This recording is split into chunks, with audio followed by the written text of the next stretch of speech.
பராசர ஜோதிட மணிமண்டலத்தின் அட்மின் ஜோதிட கலைஞானி சந்திரனையா அவர்களுக்கும், அட்மின் சகோதரி மணிமேகலை அவர்களுக்கும், அட்மின் திண்டுக்கல் திரு ஹரிஹர சர்மா சுவாமி அவர்களுக்கும் மற்றும் குழுவில் உள்ள அனைத்து ஜோதிட குருமார்கள் சகோதரிகள் அனைவருக்கும் மற்றும் இன்றைய பட்டிமன்றத்தின் நடுவராக வீட்டிருக்கும் யோகி முருகன் ஐயா அவர்களுக்கும், கரூர்லிருந்து சந்திரா வரதராஜ், அடியனது அன்பான பணிவான இனிய மதிய வணக்கங்கள் அனைவருக்கும். இன்றைய பட்டிமன்றத்தின் தலைப்பு ஜோதிடம் என்பது சாஸ்திரமா அல்லது ஜோதிடம் என்பது கலையா என்பது ஒரு கேள்வி.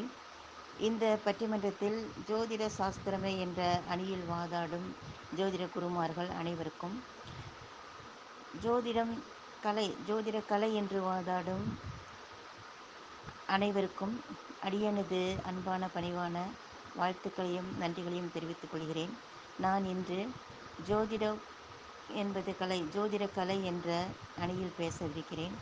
அனைவருக்கும் வாய்ப்பளித்த பராசர மணிமன்றத்தில் உள்ள குருமார்கள் அனைவருக்கும் நன்றி. நடுவராக வீட்டிற்கும் யோகி முருகன் ஐயா அவர்களையும் வணங்கி அடியனது வாதத்தை தொடர்கிறேன். ஜெய் ஸ்ரீராம். ஸ்ரீ குருப்பியோ நமக. ஸ்ரீ குருவே சரணம். அனைவருக்கும் வணக்கம். இன்றைய பட்டிமன்ற நடுவர் யோகி முருகன் ஐயா அவர்களையும் மற்றும் ஜோதிடம் சாஸ்திரமே என்ற தலைப்பில் வாதிடும் குருமார்கள் அனைவருக்கும் மற்றும் ஜோதிட கலை என்ற அணியில் வாதாடும் குருமார்கள் அனைவருக்கும் அடியனது அன்பான வணக்கங்கள். நான் ஜோதிட கலை என்ற அணியிலிருந்து பேசுகிறேன். தலைப்பில் இருந்து ஜோதிடம் ஒரு கலை என்ற அற்புதமான ஒரு தலைப்பை தேர்ந்தெடுத்துள்ளேன். ஜோதிடம் அனைவரும் அறிந்து கொள்ள வேண்டிய அற்புதமான கலை. ஜோதிட கலை ஆயக்கலைகள் 64. இதற்கு ஜோதிடம் கண்ணாகும். ஜோதிடம் என்றால் அறிவை தருகிற ஒளி என்று கூறலாம். ஜோதிடம் ஏவல், பில்லி, சூனியம் என்ற வகைகளை சேர்ந்ததல்ல. முற்றிலும் பிரபஞ்சத்தின் தத்துவமான வானசாஸ்திரத்தை அடிப்படையாக கொண்டு அறியப்படுவதே ஜோதிட சாஸ்திரம் என்றாலும், பல ஆயிரம் ஆண்டுகளுக்கு முன் வகுக்கப்பட்ட இந்த ஜோதிட விதிகளை இப்பொழுது நடைமுறையில் பார்க்கும் பொழுது சில மாறுபாடுகள் இருக்கின்றன. ஆகவே தற்போதைய காலத்தையும் சூழ்நிலைகளையும் கணக்கில் கொண்டுதான் தற்காலத்தில் ஜோதிட பலன் அளிக்க வேண்டும். இதற்கு பல ஜாதகங்களை ஆராய்ந்து ஜோதிட விதிகளை ஒப்பிட்டு நடக்கும் பலன்களில் சம்பந்தத்தையும் ஆராய்ந்து அறிந்து இந்த ஜோதிட கலையில் பலன் காண முயற்சி செய்யும் பொழுது விரைவில் ஒருவருக்கு தீர்வு கிடைக்கிறது. இந்த ஜோதிட கலையில் நாம் ஜோதிடத்தின் அடிப்படை நிலை, கணித முறைகள், பலன் காணுதல், அஷ்டவர்க்கம், தசவர்க்கம், வாஸ்து, எண்கணிதம் போன்ற பலன் காணுதல், ஜாதக பலன் காணுதல், பஞ்சாங்கம் நுணுக்கங்கள், மாந்தி கணித முறைகள், நட்சத்திர ஹோராமனை கொண்டு ஜாதகம் கணிக்கும் முறைகள், ஹோரா பிரசனம், ஜாமக்கோல் ஆரூடம் மற்றும் சோழி பிரசனம், தாம்பூல பிரசன்னம், அஷ்டமங்கல பிரசனம் என்று பிரசன முறைகளிலும் ஜோதிட கலையை நாம் கற்றுக்கொண்டு ஜாதகருக்கு பலன் கூறும் பொழுது இந்த ஜோதிட கலை எவ்வளவு அற்புதமான கலை என்பது மட்டுமில்லாமல் ஆன்மீகம் தொடர்பான பல்வேறு நிலைகளில் இந்த ஜோதிட கலை ஜோதிடர்களின் ஒரு நிலையை அடைவதற்கு பெற்றோர்களின் நல்லாசியும் ஒரு குருமார்களின் ஒரு ஆசையும் இருந்தால் மட்டுமே இந்த ஜோதிட கலையை நாம் மற்றவர்களுக்கு சேவையாற்ற முடியும். முக்கியமாக ஜாதகம் இல்லாதவர்களுக்கு வெற்றிலையை கொண்டு பார்க்கும் பிரசன்னம், வெற்றிலையில் பல்வேறு தெய்வங்கள் வாசம் செய்வதாலும் நாகவல்லி என்ற பெயர் பெற்ற மிக உன்னதமான மங்களமான தரமான பொருள். இதை கொண்டு நம் முன்னோர்கள் பிரசன்னம் பார்த்திருக்கிறார்கள்.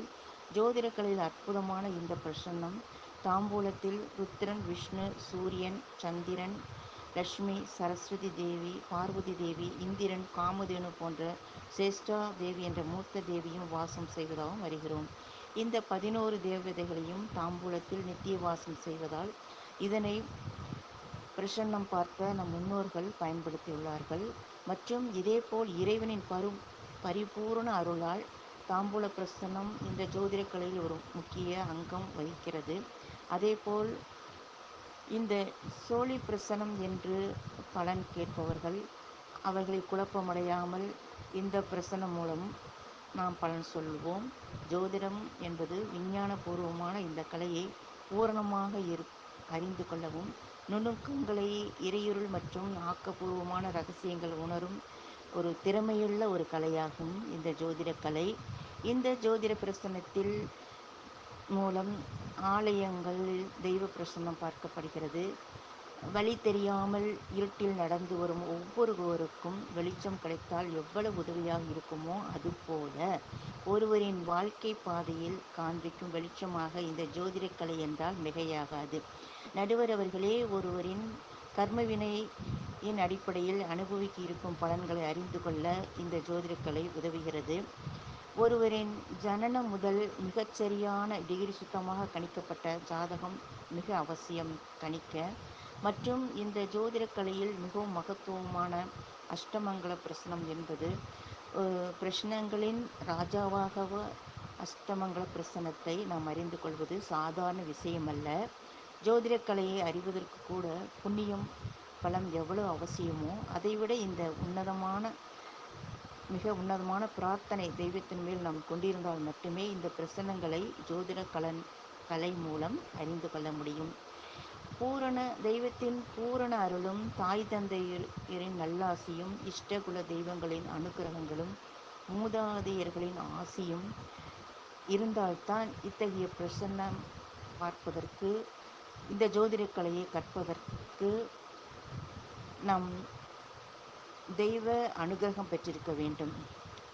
பிரசித்தி பெற்ற கோவில்கள் மற்றும் தொழிற்சாலைகள் போன்ற இடங்களில் தொடர்பாகவும் ஊர், நாடு, நகரம் போன்ற பல்வேறு விவரங்கள் துல்லியமாக அறிந்து கொள்ள இந்த அஷ்டமங்கல பிரசன்னம் காலம் காலமாக பரம்பரையாக அறிய முடியாத பல விஷயங்களை அறிய உதவுகிறது.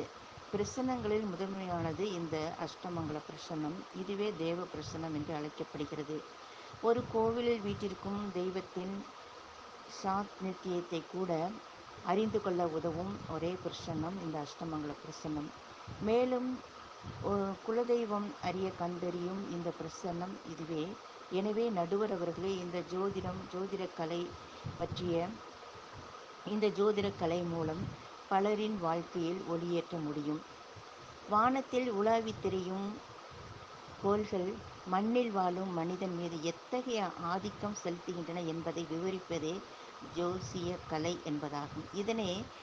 இதனையே தான் ஜோதிட கலை என்று சொல்வார்கள்.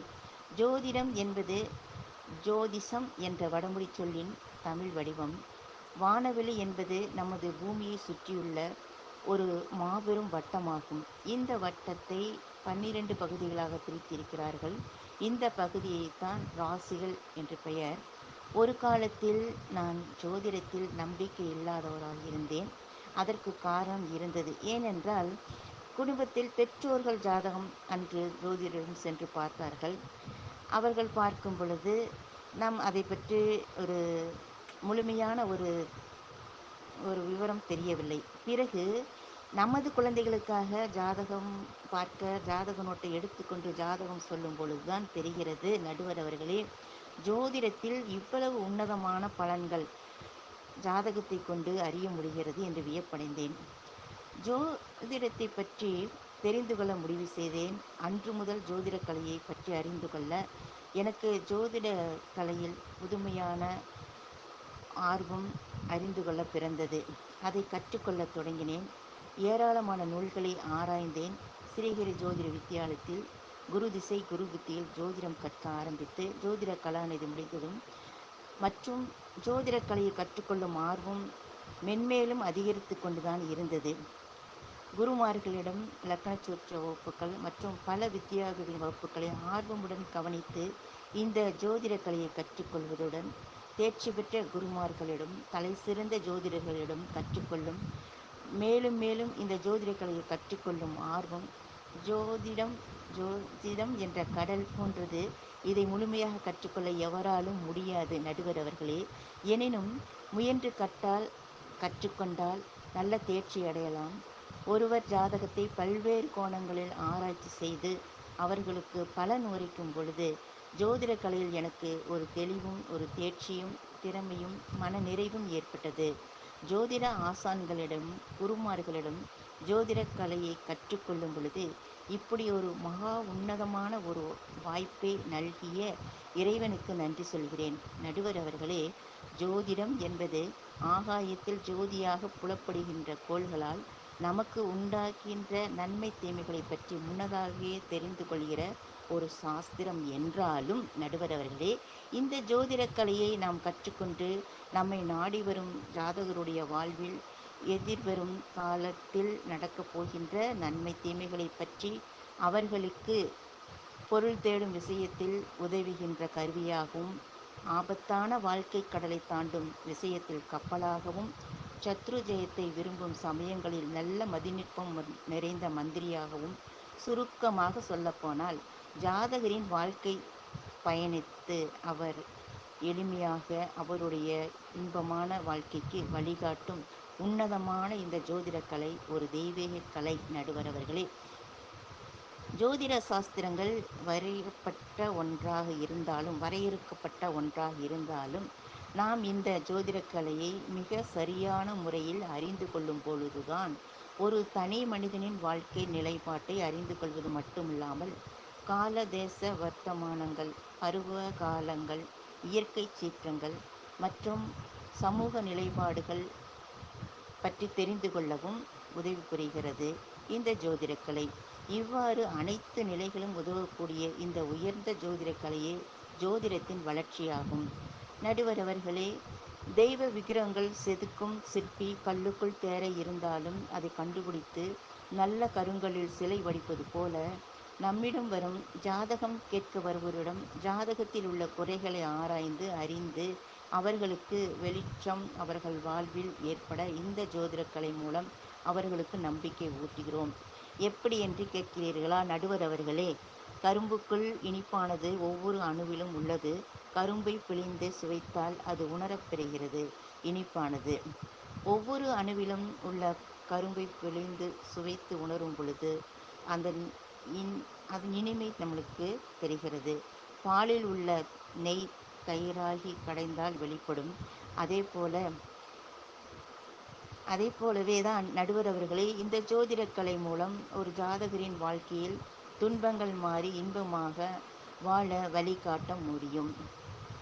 மரத்தில் தவழும் பூவும் காயும் கனியின் பயன்பெற பிற உயிர்களின் பசியாற்றுவது போல இந்த ஜோதிட கலை மூலம் மக்களுக்கு தொண்டு செய்வோம். ஜோதிடம் வாழ்க வளர்க. எனது அணியை சேர்ந்தவர் ஜோதிட கலை என்று பேசிய குருமார்கள் அனைவருக்கும், இனி பேசவிருக்கும் குருமார்கள் அனைவருக்கும், எதிரணியை சேர்ந்த ஜோதிடம் ஒரு சாஸ்திரமே என்று கூறும் அணியினருக்கும் மற்றும் இனிமேல் பேசவிருக்கும் குருமார்களுக்கும் எனது வாழ்த்துக்களையும் நன்றிகளையும் சொல்லி விடைபெறுகிறேன். அடியனது சிறிய ஆய்வு. நடுவர் அவர்களே, ஜோதிட கலையை பற்றி நன்கு சிந்தித்து தெளிவான நல்லதொரு தீர்ப்பை வழங்குமாறு பணிவன்புடன் கேட்டுக்கொள்கிறேன். அனைவருக்கும் நன்றி, வணக்கங்கள்.